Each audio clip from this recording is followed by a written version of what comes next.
काफ़ी अच्छा था, मुझे काफ़ी अच्छा लगा। लेकिन खान सर ये चीज़ बोले कि अगर आप सबको जेल का टूर करना है तो एक बार जेल होकर आइए।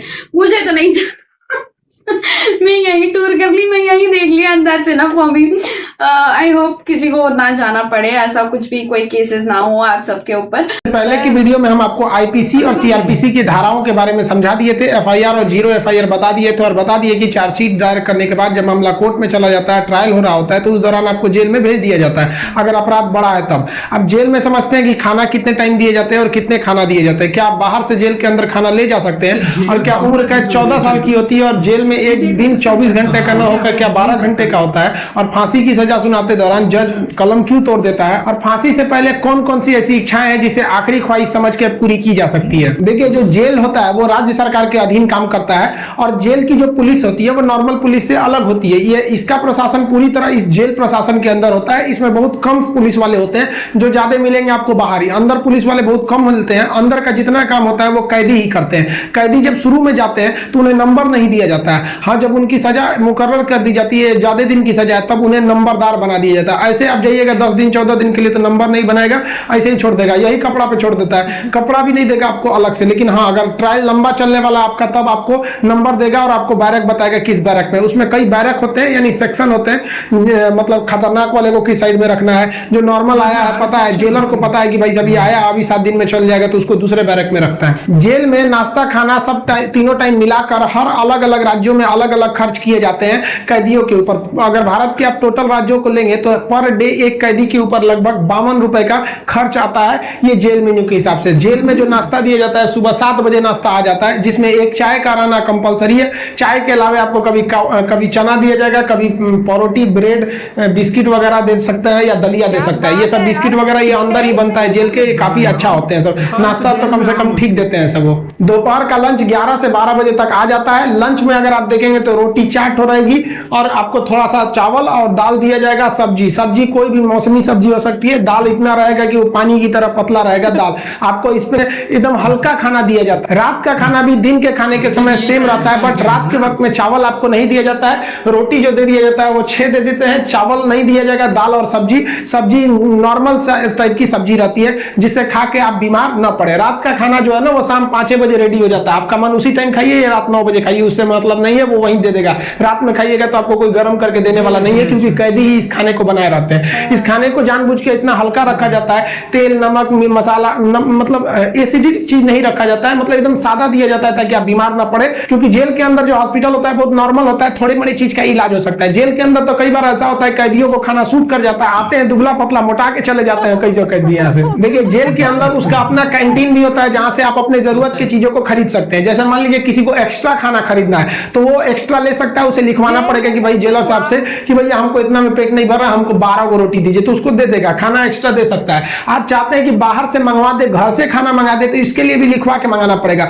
लेकिन ये क्या होता है कि आपको बार बार अलाउ नहीं किया जाएगा। खाना आएगा तो वो भी चेक किया जाता है, बार बार अलाउ नहीं करेगा। हाँ, लेकिन घर से जो मिलने उलने जाते हैं लोग, अचार सलाद उलाद का सामान दे देते हैं, क्योंकि आपको जब चटनी अचार ये सब वहां पे नहीं मिलता है। वहां जब जाइएगा तो आपको बर्तन वर्तन खरीदना पड़ेगा, प्लास्टिक के चम्मच वगैरह रहते हैं सब, नहीं तो ऐसे दे देगा स्टील का तो घोप घाप देगा सब अपने में, सब वहां छाटले पहुंचता है सब। वहां की कैंटीन से आप खरीद सकते हैं, आपके पास पैसे रहने चाहिए और आपकी फैमिली से भी जो सामान आता है आप उस सामान को रख सकते हैं। देखिए, जब आप जेल में जाते हैं तो जेन्युइन आप कुछ पैसे लेके जाते हैं, और अगर लंबे दिन तक रह गए तो जो आपसे मिलने जाता है वो भी पैसे आपको दे देता है। लेकिन इस पैसे का मिसयूज हो सकता है, जो आपसे सीनियर कैदी हैं सब ना, जो मरखा टाइप का छीन लेंगे सब पैसा। तो इसको बचने के लिए क्या किया गया है कि जो जेल है, जेल का अपनी करेंसी होती है। ये भारत सरकार वाला रुपया आरबीआई वाला नहीं चलता है, वहां कूपन चलता है। ये कूपन जो होते हैं आपके पैसे को कूपन में बदल दिया जाता है, तो आपकी करेंसी कूपन में बदल दी जाएगी और आप मैक्सिमम 2000 रुपए का ही कूपन रख सकते हैं। वो कूपन आपको 2 रुपए का मिलेगा, 5 रुपए, 10 रुपए, 20 रुपए का, इसी टाइप का कूपन मिलेगा। ये आपको दिया जाएगा। अब इस पे ना एक विशेष कोड किया जाता है कि भाई आप ही के नंबर का ये रहेगा, आप ही के नाम का, तो दूसरा कोई इसको चला नहीं सकता है कैंटीन में ले जाकर। इसलिए इससे आप आराम से बच सकते हैं। ये रखेगा तो कोई भी चला सकता है। अब 2000 से ज्यादा आप नहीं रख सकते हैं कैश। अगर कैश पकड़ा गया तो जब्त कर लिया जाता है और आपकी सजा भी बढ़ा दी जाती है। हालांकि बहुत बहुत से पहुंचने जो जान पहचान वाले कैदी होते हैं, सब सीनियर बहुत व्यवहार बना लेते हैं, सब अंदर बहुत सारी सुविधाएं ले जाते हैं। सब मोबाइल अलाउ नहीं है, फिर भी अंदर मोबाइल मिल जाता है। जेल में आप जाके मिल भी सकते हैं, आप परिजन है तो भी मिल सकते हैं, आप उसके मान लीजिए दोस्त यार कुछ भी आप जाके मिल सकते हैं। मिलने के लिए आपको 2-3 चीजें चाहिए। आपको पहले उस कैदी का नाम पता होना चाहिए, पिता का नाम और किस जेल नंबर में है। इसके लिए आप ऑनलाइन फॉर्म भर देंगे तो आपको नंबर वेट नहीं करना पड़ेगा। नहीं तो वहां जाइएगा तो ऑफलाइन में 15 रुपया का पर्ची कटाइएगा तो 3-3 घंटा तो पहले आप ही को लाइन में खड़ा कर देगा और तब आपको मिलाएगा। आप ऐसे बाहर खड़े रहेंगे, अंदर कैदियों का ही एक कमरा होता है, अंदर से उसमें घुसा दिया जाता है, वो अंदर रहते हैं, आप बाहर रहते हैं। यहाँ बात कर सकते हैं, यहाँ सीसीटीवी रिकॉर्डिंग वगैरह नहीं होता है। यहाँ आप सामान भी दे सकते हैं, बाहर के जो सिपाही खड़े रहते हैं कि अंदर जाके उस कैदी को दे दीजिएगा, ये सामान चेक करेंगे, अच्छा ठीक ठाक रहेगा तो दे देंगे, अगर इलीगल रहेगा तो ये लोग नहीं देते हैं और आपकी सजा को बढ़ा देते हैं। तो आप मिल सकते हैं। मिलने का टाइम 10 बजे से 3 बजे तक होता है। उसके 3 बजे के बाद जाएंगे तो मिलने नहीं देगा, 10 बजे से पहले जाएंगे तो नहीं मिलने देगा। आप वहां जाए कि अगर किसी से मिलने जाते हैं, देखिए कई बार ऐसा भी होता है कि फर्जी एफआईआर में किसी को फंसा दिया जाता है, वो भी बता देंगे कि फर्जी एफआईआर होता है तो कैसे आपके नाम को हटाया जा सकता है। और बहुत से स्टूडेंट को इस बात का डर रहता है कि जब वो तैयारी कर रहे होते हैं तो उनका पड़ोसी वाला उल्टा सीधा केस में फंसा देता है, एफआईआर करा देता है, तो टेंशन में आ जाते हैं कि मेरी नौकरी चली जाएगी। अरे भाई हम गारंटी देते हैं नहीं नौकरी जाने देंगे। अब उसको भी वीडियो में समझा देंगे कि कैसे आपके ऊपर एफआईआर हो गया है तो उसे कैसे कटवा सकते हैं। और आप स्टूडेंट हैं, आपका एफआईआर हो गया, नाम चला गया, फिर भी आपका जॉब होगा, गारंटी बोलते हैं कि होगा। अब बहुत से लड़कों का ऐसा कराए भी हैं और नियम है, हम अपने घर से कराए, नियम है, बस आप नहीं जानते वो अलग बात है। तो आप उन लोग के लिए गिफ्ट वगैरह लेते जाइएगा। गिफ्ट मतलब क्या चीज, खाने पीने का अचार ले लीजिएगा, थोड़ा सा घी वगैरह ले लीजिएगा, तभी अंदर अच्छा खाना नहीं लगता है। बाहर का इतना ज्यादा आइटम रहता है, अंदर जाके आदमी उब जाता है। और गुटखा वगैरह नहीं ले जा सकते क्योंकि अंदर जो सफाई का काम होता है वो कैदियों को ही करना रहता है। गुटखा दे देंगे तो खा के थूक देगा। पहुंच वाले सब गुटखा खाते हैं, सब सिगरेट अलाउ है, ये सब चीजें अलाउ है, बस गंदगी वाला चीज नहीं। हम तो कहते हैं भाई जब हर चीज अंदर अलाउ है, बस आपका पहुंच होना चाहिए। अगर आपके पास पैसा और पहुंच है ना तो जेल और बाहर में कोई खास फर्क नहीं समझ में आएगा। ऐसे नॉर्मल वालों के लिए सारे नियम कानून। अब मिलने का मतलब ये नहीं कि डेली मिलने जा रहे हैं, हफ्ते में आपको 3 बार ही मिलने दिया जाएगा। और बड़ा अपराधी है तो 2 बार, कई को तो हफ्ता में 1 बार अलाउ करता है। और कुछ ऐसे भी अपराधी रहते हैं बहुत खतरनाक, उनको अलाउ नहीं करता है मिलने। तो ऑन एन एवरेज आप हफ्ते में 3 बार किसी जाके मिल सकते हैं। 15 से 20 रुपए की आपको रसीद लगेगी मिलने के लिए। जेल के अंदर स्टडी रूम होता है, वहां जाके आप आराम से पढ़ाई कर सकते हैं। लाइब्रेरी तो इतना अच्छा होता है कि उतना अच्छा इसे आपको नॉर्मल लाइब्रेरी नहीं मिलेगी। आप वहां से अंदर जाके पढ़ाई भी कर सकते हैं। इग्नू से आपको सर्टिफिकेट दे दिया जाएगा, आपका एग्जाम वगैरह भी होगा, आप वहां से पढ़ाई कर सकते हैं। जो आप बाहर में पढ़ाई नहीं किया मार काट करके अंदर जाएगा, लेकिन हाँ उसमें पढ़ते हुए भी देखे हैं। जेल के अंदर हर एक कैदी को खुद ही काम करना होता है क्योंकि अंदर सिपाही कम रहते हैं। मार धार करिएगा, खूब पिटा जाइएगा ना तो आके छोड़ा देंगे सब। अंदर शांति से रहना चाहिए। अंदर भी जेल के अंदर भी ना ग्रुप होता है, वो उसके ग्रुप का है, वो उसके ग्रुप का है। अगर आपको ज्यादा दिन तक रहना है तो ग्रुपबाजी समझ जाइएगा, नहीं तो कुटा के आएंगे। उसमें क्या होता है, माली का काम होता है। जो जेल का कैंपस बहुत बड़ा होता है, जेल छोटा छोटा नहीं होता। अंदर जाएंगे तो एक दूसरे दुनिया है। वहां अंदर सब्जी वगैरह बोई गई रहती है, यही सब्जी आपको बनाने के लिए आ जाती है। कुछ अलग से भी सब्जियां वगैरह आती हैं, तो इसमें भी काम कर सकते हैं। कुक वाला, खाना बनाने वाले में भी काम कर सकते हैं। सबसे टफ यही काम होता है, सबके लिए खाना बनाओ, वो भी टाइम से बनाओ। यहाँ पर इसके अंदर कुछ फैक्ट्रियां भी होती है जहां पे आपको सोफा बनाने के लिए आता है, कपड़े सिलने के लिए भी दे दिए जाते हैं सब। और जो होली में जो गुलाल लगाते हैं अभी, वो भी इसके अंदर पीस के बनाना रहता है। कई सारे काम होते हैं, लेकिन ये जो काम वाला डिपार्टमेंट है ना, फैक्ट्री वाला डिपार्टमेंट, ये उसी को दिया जाएगा जिसको कोर्ट ने सजा सुना दिया है। लेकिन अगर कोर्ट ने आपको सजा नहीं सुनाया, अभी आप पर मुकदमा ही चल रहा है, तो इस पे नहीं देंगे सब आपको। ये सब हल्का हल्का काम कराएंगे सब। इस काम के बदले आपको पर डे का 20 रुपया मिलता है, यानी महीने के आपको टोटल 600 रुपया मिलने वाले हैं। आपको काम करना पड़ेगा। अगर आप काम नहीं करिएगा तो बदले में आपको एक बार पैसा देना पड़ेगा। ये पैसा पर मंथ नहीं लगता है। एक बार जाइएगा तो जेलर पूछेगा काम कीजिएगा कि पैसा दीजिएगा, तो जो पैसा देते हैं उसे हाता कहा जाता है। अब ये जो हाता का अमाउंट होता है ये डिपेंड करता है, अलग अलग जेल पे थोड़ा सा डिफरेंट होता है, लेकिन एक ही बार इस हाता को देना रहता है। लेकिन अगर आप काम करेंगे तो अच्छा रहता है। कोशिश करिएगा आप लोग, अगर बाइक में गलती से चले, देखिए ऐसा नहीं है कि आप मर्डर करके जाइएगा, आपको कभी गलती से भी फंसाया जा सकता है। हम लोग को बड़का कहीं बम फोड़े थे लोग, हम लोग का भी क्या था भाई, स्टूडेंट्स की मांग कर रहे थे, लोग उठा के डाल दिया उसमें, तो काम का आप कर सकते हैं उसमें। तो ये सब काम थोड़ा सा इजी रहता है। काम का मतलब फायदा क्या होता है कि आपको खाना अनलिमिटेड मिलेगा, आप जितना खाना चाहे खा सकते हैं। और खाने की थोड़ी सी कैटेगरी थोड़ी आपकी अच्छी कर दी जाती है। अगर आप काम नहीं कीजिएगा तो आपको खाना गिन के मिलेगा, 4 रोटी 6 रोटी, इससे ज्यादा नहीं मिलेगा, चाहिए तो लिखवाइए वगैरह। तो काम करने वाले को कुछ अच्छा फैसिलिटी दी जाती है। देखिए कई लोग को लगता है कि जेल में ना जो एक दिन होता है वो 12 घंटे का होता है, ऐसा नहीं है। पहले अंग्रेजों के समय होता होगा ये, लेकिन अभी के समय में जो जेल का कानून है वो एक, जैसे आपके लिए 24 घंटे का एक दिन होता है, वैसे जेल में भी होता है। अब कुछ लोग कहते हैं किसी को 10 साल की सजा हुई तो 5 साल में आ जाएगा, ऐसा फिल्मों में भी होता था पहले का ही तो। लेकिन अभी के समय में अगर आपको 10 साल की सजा हुई तो 10 साल बाद निकलेंगे, यानी आपके लिए भी दिन जो है वो 24 घंटे का ही है।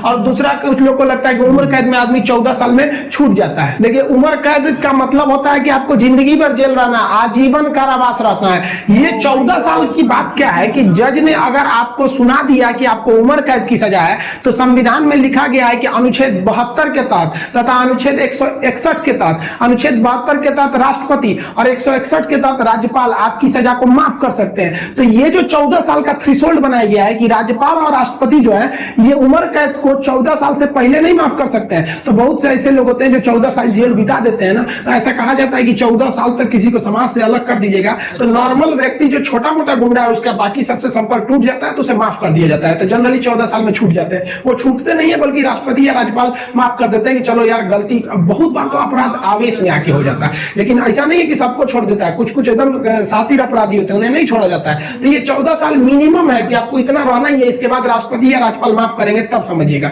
अब एक चीज देखेंगे कि जब जज जो होता है जब फांसी की सजा सुनाता है तो दो चीजें इस पे ध्यान दीजिएगा। फांसी की सजा सुनाने के बाद वो स्याही को, कलम को तोड़ देता है। वो इस बात का संकेत है कि अब हम आपकी ये जो फांसी की सजा सुना दी है ना, हम जज होने के बावजूद भी अब इसमें कुछ बदलाव नहीं कर सकते। यानी ये कलम अब मेरी किसी काम की नहीं रहेगी, क्योंकि हम ये कलम रहने के बावजूद आपकी सजा में अब कुछ चेंजिंग नहीं कर सकते। इसलिए जज को बड़ा सोच समझ के फांसी की सजा सुनानी पड़ती है और तोड़ देता है। ये तोड़ने की प्रक्रिया एक संकेत है, ऐसा नहीं है कि उसमें तो दूसरा कलम से नहीं लिख देगा। ये केवल एक दिखाने के लिए संकेत होता है। कैसे दुल्हा जाता है तो परछावना होता है उसका, वैसे एक तरह से समझिए। तो ये, और इस पे लिखा जाता है टू हैंग टिल डेथ, लटकाओ तब तक जब तक मर न जाए। क्योंकि इतिहास में एक बार घटना हुई थी, एक जज साहब ने फैसला सुना दिया था कि इस अपराधी को फांसी पर लटका दिया जाए। अब जब उसे लटकाया गया तो कहा जाता है कि वकील जो था वहां पे ऑब्जेक्शन कर दिया कि लटका दिया, अब हटा दीजिए, क्योंकि आपने ये कहा है कि लटकाया जाए तब तक जब तक ये मर न जाए। अब तो लटकाने का फैसला दिया था, फांसी पर लटक गया, आप जल्दी उतारिए। इस तरह की कई सारे पहले के मिथ हैं। अब इसके 100% सत्यता की हम गारंटी नहीं लेते हैं, क्योंकि ऐसी कहानियां बहुत हैं। तो वो लिख देता है कि हैंग टिल डेथ, तब तक लटकाइए जब तक ससुरा मर नहीं जाता है। तो फांसी की जब सजा दी जाती है तो जल्लाद जब सजा दे देता है तो वहां एक मजिस्ट्रेट रहते हैं, एक डॉक्टर रहता है और जेल सुपरिटेंडेंट रहता है। फांसी पे लटके ही रहिएगा, डॉक्टर चेक करेगा, ससुरा अभी बचा ले, छोड़ दो, अभी 10 मिनट और छोड़ दो। तब तक डॉक्टर नहीं कर देता, जब तक मर नहीं गया तब तक आपको लटके रह जाएगा। फांसी जो है वो अक्सर मॉर्निंग में ही दी जाती है, क्योंकि जेल प्रशासन के ऊपर सबसे बड़ी जिम्मेदारी फांसी की होती है। वो सुबह सुबह इसे निपटा देना चाहता है, और सुबह के समय जनता मीडिया भी उतने ज्यादा एक्टिव नहीं होती है। खैर ये सेकेंडरी वजह होता है। फांसी घर में जब कैदी को लाया जाता है तो जल्लाद इस कैदी का चेहरा नहीं देख पाता है, क्योंकि पुलिस पहले ही उसके चेहरे को काले कपड़े से ढक देते हैं। जल्लाद जो होता है उसे काले कपड़े में पहना के फिर फांसी पर लटकाता है। इसे कपड़े ढकने का एक और रीजन है कि जब फांसी लगाई जाती है, किसी को फांसी दिया जाता है, तो उसके आंख वगैरह काफी मतलब तड़पता है, तो एक होता है ना कि थोड़ा सा खराब लगेगा उस वजह से। तो यहाँ पर जो जल्लाद होता है इसे पहले ही, इसको फांसी लगाने से पहले इसे कपड़ा ढक के इसको लटका दिया जाता है। लटकाने से पहले इसे जब फांसी देना होता है तो उससे पहले इससे पूछी जाती है आखिरी ख्वाहिश। यहाँ वो अपने पसंद का खाना खाने को कह सकता है, अपने रिश्तेदारों से मिल सकता है, या कोई धार्मिक ग्रंथ कह सकता है क्योंकि हम उसको पढ़ना चाहते हैं। इससे ज्यादा उसकी कोई ख्वाहिश नहीं पूरी की जाएगी। ऐसा नहीं कहेगा कि हमको मर्सिडीज में घुमा दीजिए, ये मरने वाला होता है, इसकी ख्वाहिश क्या बची रहती है। इन सबको तो अपने तबीयत खराब हो जाता है। जब इसके कपड़े में जल्लाद जब फांसी देने जाता है तो इसके कान में कहता है कि मुझे तुम माफ करना, मतलब ये हमारी ये तो मजबूरी थी, भगवान के लिए मुझे माफ कर दो या अल्लाह के लिए मुझे माफ कर दो, तुम्हें अपने भगवान का वास्ता, जिस धर्म का ये अपराधी है। क्योंकि भाई इसमें ये जो जल्लाद का इसका क्या दिक्कत है, इसको तो जज ने जो आदेश दिया वो इसको पालन करना है। फांसी के बाद इसके जो बॉडी होती है पोस्टमार्टम के लिए भेज दिया जाता है, फिर घर वालों को दे दिया जाता है। आप जिस धर्म के हैं उस धर्म के हिसाब से इनका अंतिम संस्कार आप कर लीजिए। बहुत ही ज्यादा मजेदार तरीके से बताया कि हाँ यार जेल की जिंदगी कैसी होती है और जेल के अंदर का जो माहौल होता है, कौन कौन से काम होते हैं, खाना क्या क्या होता है। I mean, जब मतलब उन्होंने बताया ना मॉर्निंग का नाश्ता जब बताया कि चाय के साथ चने, मैं अपने दिमाग में सोच रही यार चाय के साथ चने तो मैं खाती हूँ घर में अपने। एक्सप्लेनेशन इस बंदे ने बताया हर एक चीज के बारे में। मतलब क्या बात है यार, मतलब बिल्कुल एक एक चीज सही समझ आती है इसकी वीडियो। हमने सोचा था पाकिस्तानी जेलों में पैसा हो, कैदियों के पास वो ऐश करते, लेकिन उधर भी उधर ये हर तरफ होता है, जिसमें पैसा तुम उतनी चीजें वहां से। लेकिन मैं भी यूरोप वाले कंट्रीज में इतना नहीं है यार, उधर भी होगा, कोई भी कंट्री है, पैसा हर किसी को, हाँ पैसा बोलता है भाई। और पर ये अच्छा है कि उन्होंने कपड़ा बांधा होता है ताकि जो जल्लाद उसे शक्ल नहीं पता किसको मारा है। अगर आप शक्ल देखो, मैं तो ये सोच रही हूँ कि अगर आपको किसी को मारना और आपने उसकी शक्ल देखी हो तो वो तो आपको पूरा टाइम हॉन्ट करेगी कि मैंने इस बंदे को, उसकी ये शक्ल थी, उसको मारा है। और ये बात कि मुझे माफ कर दो करके, ये मुझे नहीं पता था, अब मुझे पता चला है कि वैसे वो कान में ये बोलते भी हैं।